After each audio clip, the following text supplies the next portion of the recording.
Audio clip number 2، اس میں آپ سورہ فاتحہ کی آیت نمبر 4 سے آخری آیت تک کی یعنی 4 آیتوں کی تلاوت، ترجمہ اور تفسیر صراط الجنان سنیں گے۔ بسم اللہ الرحمن الرحیم۔ ترجمہ: اللہ کے نام سے شروع جو نہایت مہربان رحمت والا ہے۔ ایاک نعبد و ایاک نستعین۔ ترجمہ: ہم تیری ہی عبادت کرتے ہیں اور تجھ ہی سے مدد چاہتے ہیں۔ ایاک نعبد و ایاک نستعین، ہم تیری ہی عبادت کرتے ہیں اور تجھ ہی سے مدد چاہتے ہیں۔ تفسیر صراط الجنان میں اس کی تفسیر کچھ اس طرح ہے۔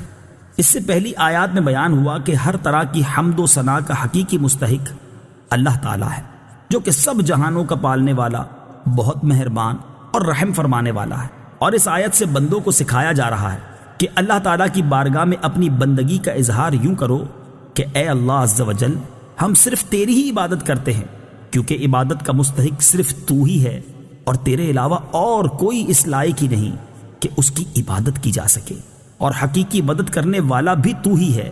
تیری اجازت و مرضی کے بغیر کوئی کسی کی کسی قسم کی ظاہری، باطنی، جسمانی، روحانی، چھوٹی بڑی کوئی مدد نہیں کر سکتا۔ وَإِيَّاكَ نَسْتَعِينُ، اور تجھ ہی سے مدد چاہتے ہیں۔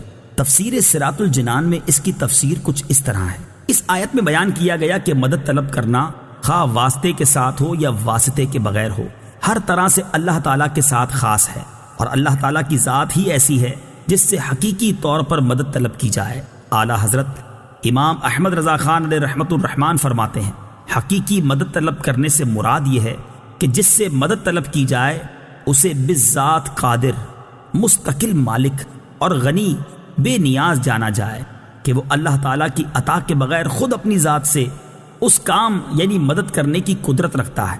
اللہ تعالیٰ کے علاوہ کسی اور کے بارے میں یہ عقیدہ رکھنا ہر مسلمان کے نزدیک شرک ہے، اور کوئی مسلمان اللہ تعالیٰ کے علاوہ کسی اور کے بارے میں ایسا عقیدہ نہیں رکھتا، اور اللہ تعالیٰ کے مقبول بندوں کے بارے میں مسلمان یہ عقیدہ رکھتا ہے کہ وہ اللہ تعالیٰ کی بارگاہ تک پہنچنے کے لیے واسطہ اور حاجات پوری ہونے کا وسیلہ اور ذریعہ ہیں۔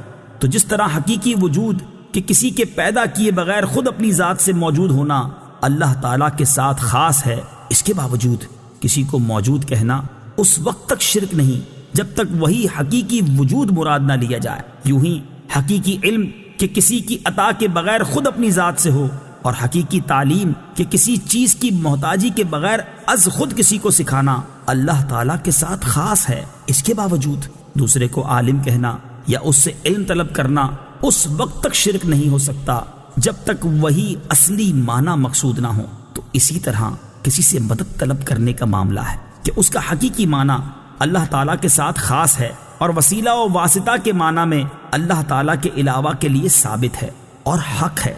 اہدنا الصراط المستقیم۔ ترجمہ: ہمیں سیدھے راستے پر چلا۔ اہدنا الصراط المستقیم، ہمیں سیدھے راستے پر چلا۔ تفسیر صراط الجنان میں اس کی تفسیر کچھ اس طرح ہے۔ اللہ تعالیٰ کی ذات و صفات کی معرفت کے بعد اس کی عبادت اور حقیقی مددگار ہونے کا ذکر کیا گیا، اور اب یہاں سے ایک دعا سکھائی جا رہی ہے کہ بندہ یوں عرض کرے، اے اللہ عز و جل، تو نے اپنی توفیق سے ہمیں سیدھا راستہ دکھا دیا، اب ہماری اس راستے کی طرف ہدایت میں اضافہ فرما اور ہمیں اس پر ثابت قدم رکھ۔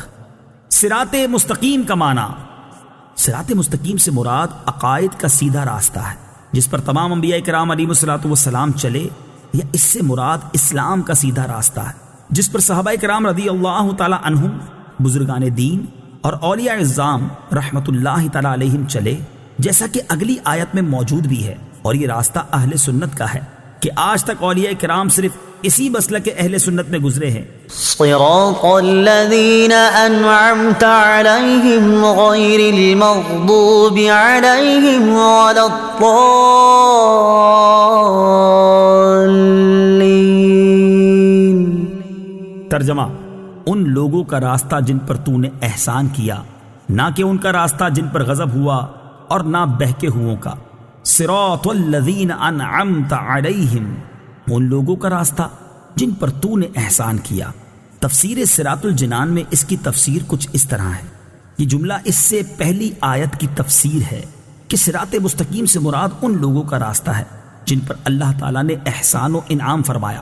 آیت ولضالین سے متعلق شرعی مسئلہ، بعض لوگ ولضالین کو ولضالین پڑھتے ہیں، ان کا ایسا کرنا حرام ہے۔ اعلیٰ حضرت امام احمد رضا خان علیہ الرحمۃ الرحمان فرماتے ہیں ضاد ضا ذال زا سب حروف متباینہ متغائرہ، یعنی ایک دوسرے سے جدا جدا حروف ہیں، ان میں سے کسی کو دوسرے سے تلاوت قرآن میں قصدن بدلنا، اس کی جگہ اسے پڑھنا، نماز میں ہو خواہ بیرون نماز، حرام قطعی و گناہ عظیم، افتراء علی اللہ و تحریف کتاب کریم ہے۔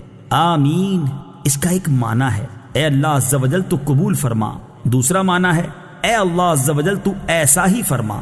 آمین سے متعلق شرعی مسائل، نمبر 1، یہ قرآن مجید کا کلمہ نہیں ہے۔ نمبر 2، نماز کے اندر اور نماز سے باہر جب بھی سورہ فاتحہ ختم کی جائے تو اس کے بعد آمین کہنا سنت ہے۔ نمبر 3، احناف کے نزدیک نماز میں آمین بلند آواز سے نہیں بلکہ آہستہ کہی جائے۔